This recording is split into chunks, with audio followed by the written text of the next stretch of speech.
الحمدللہ رب العالمین، اللہم صلی علی محمد وعلی آل محمد۔ السلام علیکم ورحمۃ اللہ وبرکاتہ۔ مشکات کی حدیث نمبر 82۔ ابن مسعود رضی اللہ عنہ بیان کرتے ہیں، رسول اللہ صلی اللہ علیہ وسلم جو کہ صادق و مصدوق ہیں نے فرمایا، تم میں سے ہر ایک کی تحلیق اس کی ماں کے پیٹ میں اس طرح مکمل کی جاتی ہے کہ وہ 40 روز تک نطفہ رہتا ہے، پھر اتنی مدت جمع ہوا خون رہتا ہے،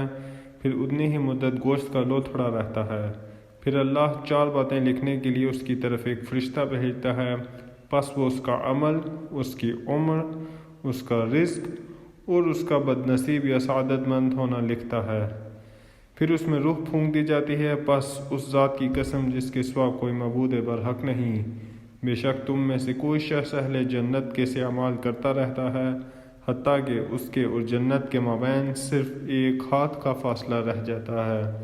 تو اس پر وہ نوشتہ تقدیر غالب آ جاتا ہے، تو وہ جہنمیوں کا سا کوئی عمل کر بیٹھتا ہے تو وہ اس میں داخل ہو جاتا ہے، اور اسی طرح تم میں سے کوئی شخص جہنمیوں کے سے عمل کرتا رہتا ہے حتیٰ کہ اس کے اور جہنم کے درمیان صرف ایک ہاتھ کا فاصلہ رہ جاتا ہے، تو اس پر تقدیر غالب آ جاتی ہے اور وہ اہل جنت کا سا عمل کر لیتا ہے تو وہ اس میں داخل ہو جاتا ہے۔ حدیث نمبر 83۔ سہل بن سعد رضی اللہ عنہ بیان کرتے ہیں، رسول اللہ صلی اللہ علیہ وسلم نے فرمایا،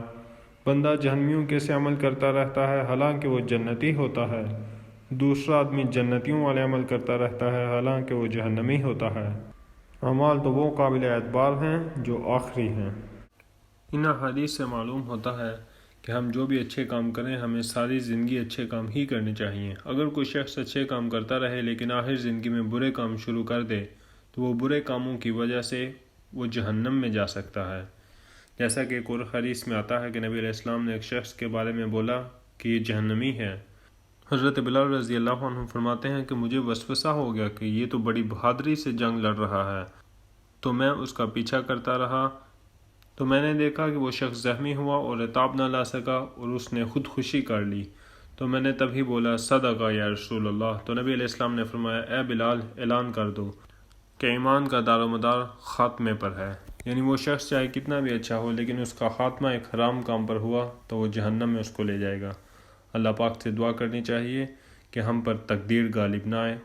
اور ہمیں اللہ پاک نبی علیہ السلام کا پڑوس دے جنت میں اور جہنم کی آگ سے محفوظ رکھیں۔ جزاکم اللہ خیر، السلام علیکم۔